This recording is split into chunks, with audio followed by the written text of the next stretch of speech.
What things were you hard on yourself about, or like what would you say, like when you think back on a call and you're like, I didn't do my best, or like what went poorly that would make you kind of beat yourself up about? Okay, there was the call with the intubation and the nick on the lip.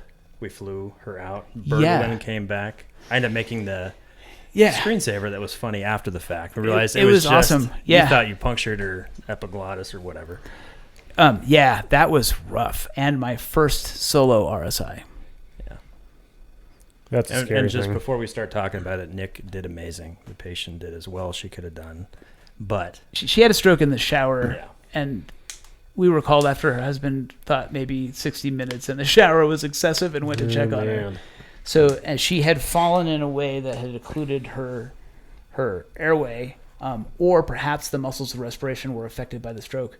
I couldn't tell you because we ended up intubating her and breathing for her, but she was like profoundly hypoxic, but still alive when we got her. He turned the shower off, but I don't think she'd been taken. I think we took her out of the shower. I don't think he could move her. We worked her in right next to the shower. Yeah. And it was like, we need to intubate this woman. And for whatever reason, and this is to those experienced and inexperienced paramedics out there who still intubate under direct laryngoscopy, you can look at somebody, there was no indication that this was going to be a difficult airway looking at this woman. When they're like, you got to assess them first. Absolutely. We were bagging her up. I did. She did not look like, and the ego again, had always assumed that somebody was like, she was grade 4. There's nothing I could do. What would you think if, say, a non-super experienced paramedic was telling you that? What would you think, honestly? They're probably just making excuses for pussy. Yeah, it's the vein rolled of airways. Yeah. Oh, yeah. She's got veins that roll. I just couldn't get an idea. Hit a valve. Super roll. Hit a valve. Yeah. So like that's the airway was anterior. And maybe that's true, but I never could ever visualize anything but the very, very tip of her epiglottis, no matter what I did. Right? We didn't have her neck secured because just the way she rolled, she kind of slid down the side of the shower. There was not a trauma aspect. I ultimately got a bougie underneath that line that I assume, that little horizontal line, like that has to be the tip of the epiglottis. And then every time you use the bougie on a mannequin, problem solved. It turns out when you don't have your anatomical landmarks in alignment, which I didn't, or at least not enough, passing that bougie under the epiglottis and into the trachea is quite difficult at that angle. So I finally have, it was exactly like they tell you it's going to be. I felt the cartilage rings in the trachea. I knew that I was in. I couldn't see that I was, and I'm trying to pass the tube, and I cannot get the tube to go in. And ultimately I did, and I had there was blood in her airway, and I'm like, I just put the tube through her epiglottis. Was what I thought. Was what when Brent's like. It turns out, we cut her lip. Like later, it was a lot of blood. It was like, a major artery in her lip. Medically, technically speaking, I think it was a lippal arterial. To celebrate this years later, face blood. Maybe not years later, but Brent made a screensaver. I think it was hours later after. Okay. Yeah, that popped up because that was on the Anyone Can Intubate book. Well, it was Intubation for Dummies. Yeah. Oh, yeah. Intubation for Dummies, and it has a picture of my face like going, which apparently, by the way, now that I have access to body cams and can watch other people's body cams of myself, is an expression I make frequently. It was not a hard picture to find. Apparently, every time I look down and I'm reading, my jaw becomes slack, and I'm like, like that. But when you don't have a body cam, you just assume that you look awesome all the time. How did Brent find this picture of me? It's amazing. Facebook, first picture. And I'm like, and there's blood squirting up out of a tube and on this. Yeah. So anyway, guy holding a stopwatch. I actually had to sit down with a then supervisor, now employee of said fire department, named John. Yes. And said, "Hey man, I said my first RSI didn't go very well. Can we talk about this?" It turns out it went fine. She did very well. She had a stroke, but she we got follow up, and there was no. She has since passed away, but we ran her for years and years and years to come. She had a lot of deficits from the stroke, of course, but yeah. Yeah. Mm-hmm. Yeah, those things are hard. I mean, I can think of a ton of examples where airways were super difficult. We took forever to get somebody intubated under RSI, not under RSI. I mean, those ones are hard because you're like, this is a skill I should be proficient in. Not just that is back at the time, pre-video right. laryngoscopy. Right. That was a litmus test of you as a paramedic. But Right? that was Like that we all know reading- paramedics that who reading have a 12 lead. had a lot of crikes, or paramedics that are excellent at nasal tubes, which for any young paramedics, that was what you did prior to there being RSI. That made you or broke you. Because you answered to a lot of different factors on a call, but one factor you answer to is rolling the patient in to the ER while other potentially more senior paramedics are watching you. Sure. And thinking, why isn't that patient intubated? Right. Why is there at the time a combi tube or a king tube or an LMA? Why is there a LMA in this patient, and why isn't this patient? Which now in today's environment we don't bat an eye at an LMA. Right, but back then that was Right. you're talking about like something I should be good at. Not only that, it's something you were measured against. Yeah. Like 100%. Yeah, and proud of too. I mean, direct laryngoscopy was very difficult. The video scopes really changed the game. They make it much, much easier. hence the pushback. Yeah. Taking the art away from what I do. Yeah. You Oh, know? that's it for like a year. Like, oh yeah, it's great. Yeah, exactly.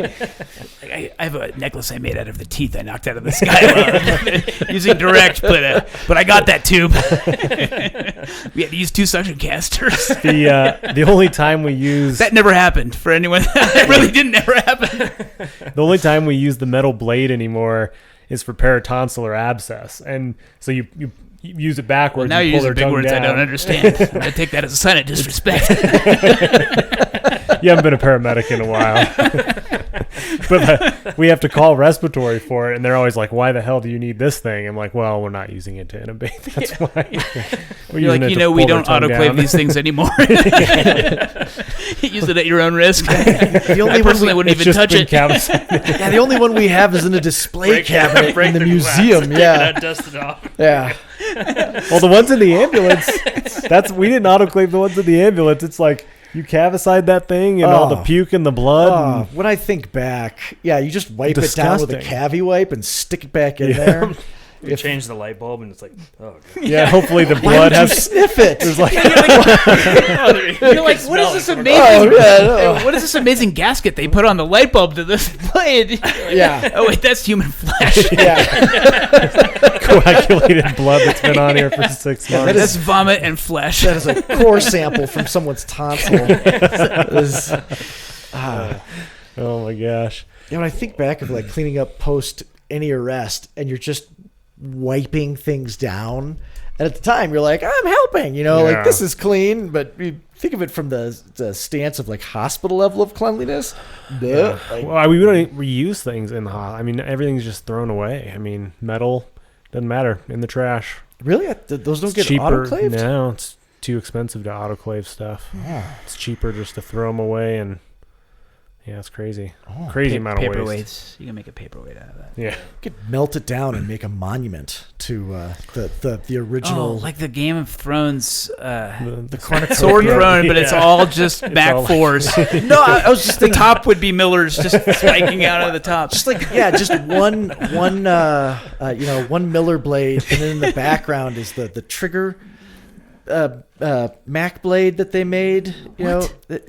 They Not a trigger tube. not a trigger tube. I don't remember a trigger blade. Yeah. because they never they were expensive. One blade to rule them all. Yeah. In between, direct laryngoscopy and video laryngoscopy. Randy. Wait, stop. I'm sorry. Oh, no. The Lord of the Rings is right there, but there's one blade to rule them all is the Granby. Yeah. Well, there were various experimental blades, and one of them had like a little flip at the end, and the idea was you yeah, I could do remember advance it this. and then trigger it, and that would pull the epiglottis back. I'd never seen one, but there were all sorts of experiments to try and make the blade better. And ultimately, you just needed video laryngoscopy. But like somewhere in the back, there should be like the Soviet space dog of, the laryngoscopy blades. There should be some mention of that in amongst the Macs and the Millers. Yeah, the video changed everything, and it's awesome. Killed Everyone the radio should star. use it. Did It killed the what? The radio star. but it saved radio star. so Video many. killed the radio star. Wow. It's a Feeling song old. before That's it. that Yeah, beard. yeah, there it is. The beard. There it is. That was a song. It was the Duh. just trivia here, bar trivia. That was the first video played on MTV when MTV was brand new. Okay. Video killed the radio star. Yeah, couldn't tell. What's You the guys band are name? old, so Yeah, we're all old. I was there, I could sing it in Gandalf, my head. 3,000 years ago. let me ask one more question. Wait, do we have to I'm gonna leave? try to- Because we haven't even gotten to the cool part yet, where Brent strips. No, that'll maybe be saved for later, I guess. Separate one? All right. That's You're when gonna have to these cut lights most of this stop going stuff out. red and blue and they just start I planned on being here all day. I just want you to know, If you gotta go to work, we're Yeah. just gonna keep No, I've talking. actually, I would actually have to have you guys back because this is a lot of fun. Yeah, we didn't even get to the good part yet. What's the good part? Brent stripping. That's the only reason why I'm here, to be honest. I was alluding to it when you're like, "What do you miss?" And I'm like, "The camaraderie." Like, Yeah, by camaraderie. I meant Brent stripping. Yeah. Right. What And we can plan for a date. advice? I actually got sleep, so Yeah. Nick got sleep too. What advice would you guys give somebody that's new in EMS Don't do that it. wants to make a career out of this? Be a doctor. Yeah, be a PA. That does not include switching career fields. They're dead set on EMT or they're dead set on paramedic. Cool. And how old are they? Is this a second career for them, or are they young and upcoming? Because I think I'd say they're young and up and coming. Okay.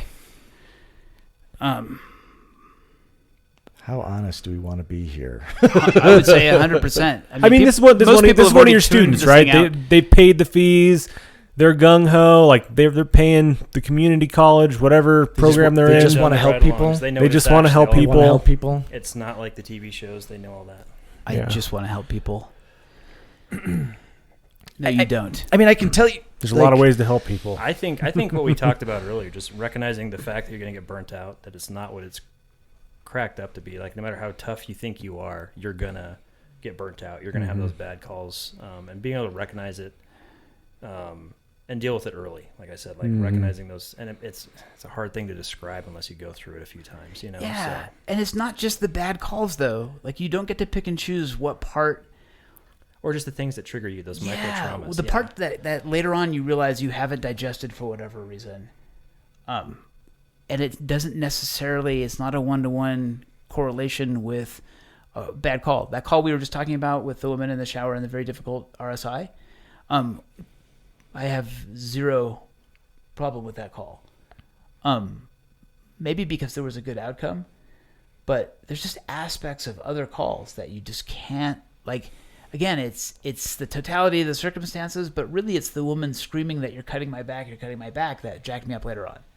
It wasn't, I mean, I'm sure it was to some degree, but that's the part that would pop up in my head and make me get pissed off and talk to myself, which is weird, right? So you don't get to pick and choose. So it's not the horrible. It's like that's what they always tell you. You're going to see horrible stuff. There's going to be you're going to see human heads without bodies or bodies without heads. You're going to see horrible stuff Like- that affects you. Like, you're not Yeah. gonna seeing the family react to the, hey, we couldn't do anything for your loved one or something. And just that level of crying and just messes with you and sticks with you. Or when you're still working that person and the person who was best, it was first name James on our particular shift that was just particularly good at going and talking to the family members, and you can hear that like scream that I think you only make in two places. One, when somebody you love dies, and two, at the end of Godfather 3, which his daughter died. So yeah, it was when humans make some certain scream. I screamed at the end of that movie because it sucked, and the first two were so good. They're totally different. I was burned out at the time. Anyway, but like hearing that, it's not the body. It's that sound that comes from the other room when you assume, I know what just happened. Right. Yeah. So I think, I just recognizing that, just telling them to prepare for that, and whatever we need to do is, EMS, first responders as a whole, to really address the mental health side of everything, which I know we're getting better at every day, but still need to move forward still. So there's still a lot of suicides, a lot of people quit that shouldn't quit, because we didn't do what we needed to do for them. So Right. Yeah, I would say the same thing that I was talking about with a very early mentor of mine.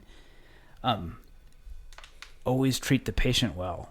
And don't blame the patient for their malady, because you're going to be new in EMS and you're going to see people that you perceive are really skilled, and you're going to see that they have this burned out attitude, and that this patient is fucking asshole, blah blah blah, and you're going to think that's how I can relay to other people that I'm burned out, that I'm crispy, right? That I'm an experienced guy, and you cop a bad attitude and you start taking that out on your patients, because it becomes all about you and not about the patient. Mm-hmm.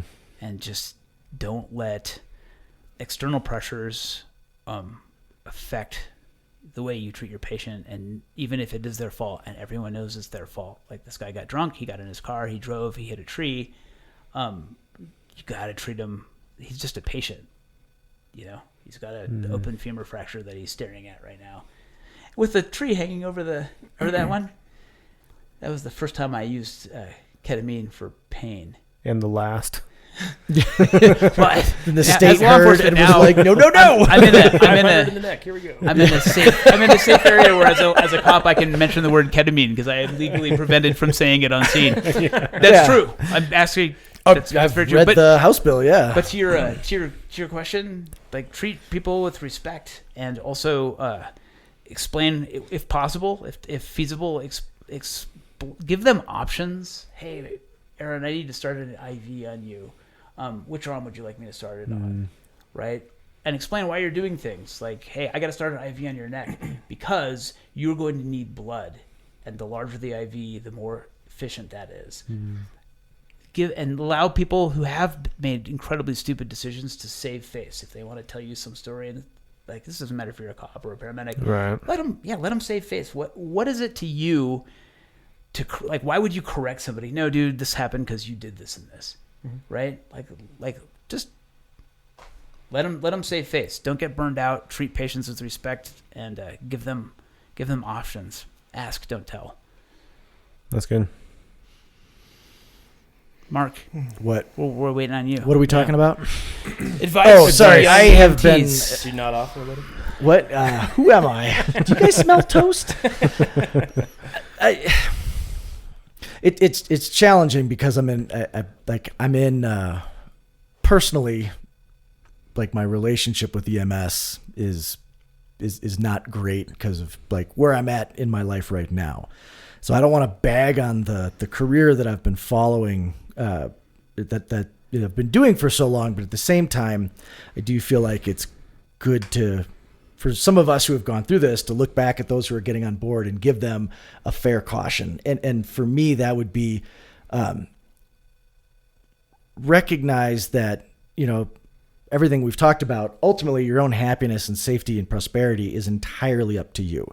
Like, you cannot expect an agency or an employer to supply that. And the idea that we give our energy to our employers, whether that's fire department, like whatever, federal, state, we give our time and our energy and our happiness to these agencies.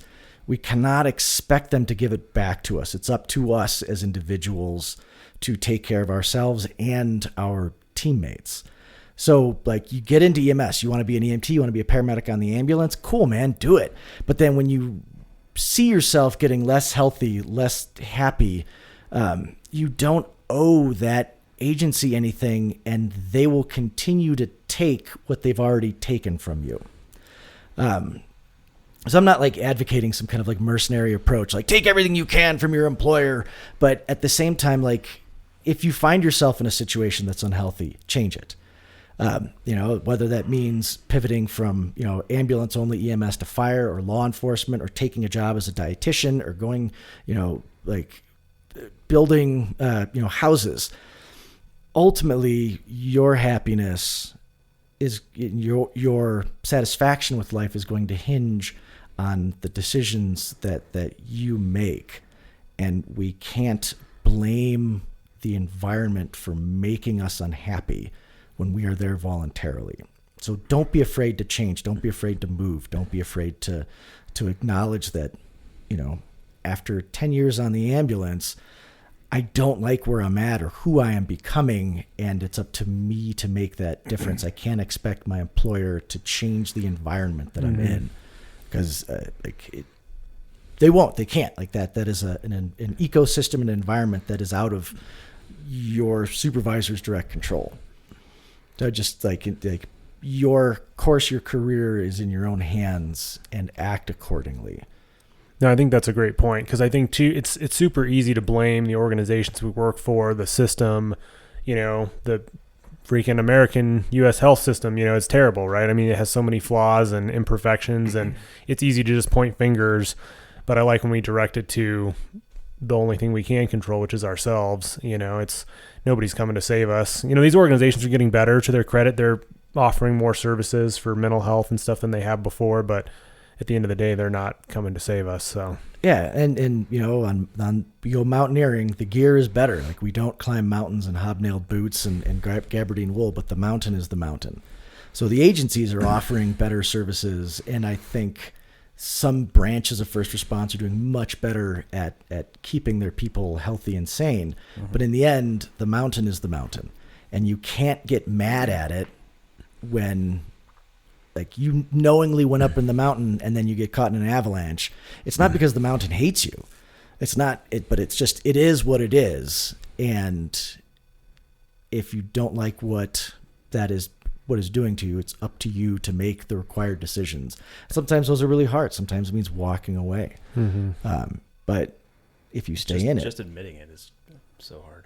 It's super difficult. Yeah, acknowledging that, like, you are there. None of us were, shanghaied or drafted, and so we can't be like, I'm a miserable, unhealthy person, and it's insert agency's fault. So, like, from a very young age, I think people going into first response should be aware that they have to take the reins, and there's resources, and there's your teammates, and there's other things out there, but you have to recognize within yourself that you need it, seek it out, and then if your situation is untenable, step away. Like step away before it chews you up and spits you out. And there's no shame in that. If you bail off of the mountain because you look at the avalanche, you're like, oh my God, there's AVI conditions and it's lightning. There's a Yeti. Brent is up there with no shirt on. Like, bail, man. Don't walk into that expecting, something else to happen other than what is going to happen. Yeah. That's my spiel.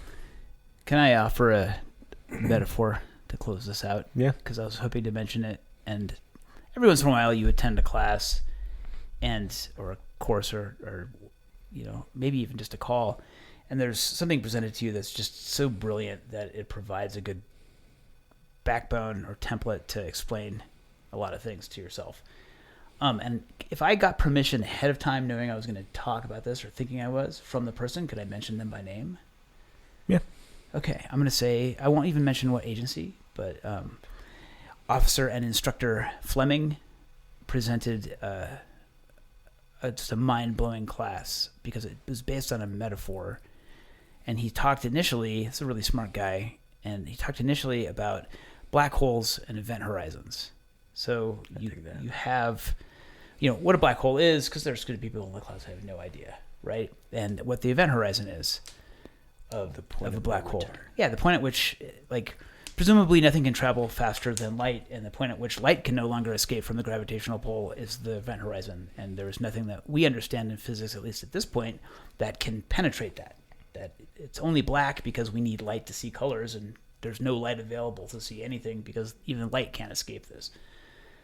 So he talks about the event horizon, but he said, hey, if you were floating in space, theoretically, you could pass the event horizon, and we always imagine it in the movies as you get pulled apart because that's the point. But no, you wouldn't notice.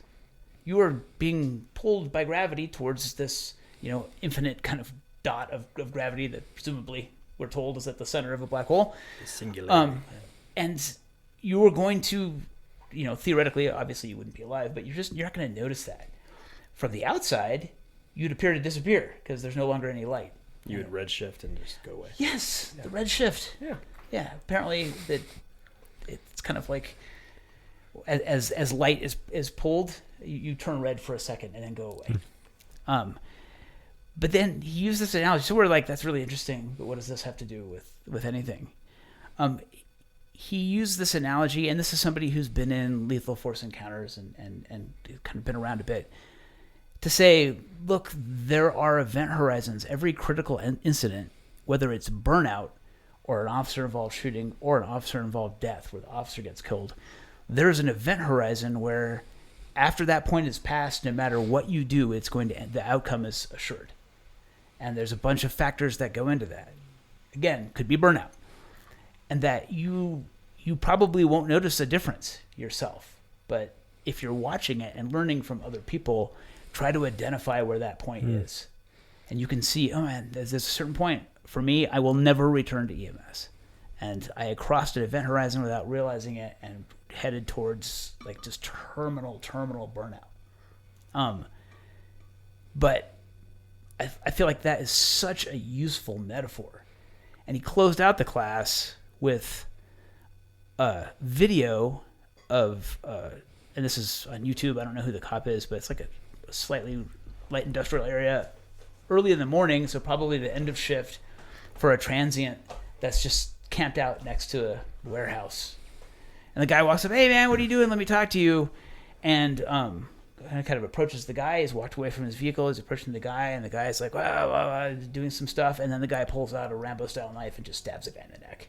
And you see it on body cam. You actually see the pulses of blood from what you could assume is a transected jugular or carotid as in the body cam. The guy has already fled, but he just stabs the guy a couple times. There's this brief struggle. And then he says, where was the event horizon on that? Like, what did this cop do wrong? Nothing. Like, end of your shift, you're like, there's a dude, you've dealt with a bunch of dudes that look like this that are just trespassing, you're just kicking them out, right? Maybe you'll run them, maybe you'll have a warrant, who knows? But it just like ends up in this horrible thing. That, I think, is a super, super powerful metaphor, right? So now, like, calls that I'm on or when I'm watching video of other calls, I try to find that event horizon where no matter what, we had to lay hands on this person and it might have been avoided, but at this point, it's no longer avoided, right? And you don't have complete control, because the person did this, and this, it ended up happening. But there is an event horizon on everything you do in EMS, everything you do in first response. It's just not, it's very difficult to see when you're the person that's slowly drifting in from the gravity. Right. That's good. So thanks, Matt Fleming. Yeah. Thank you guys for taking the time to be on here today. This is a good one. Yeah.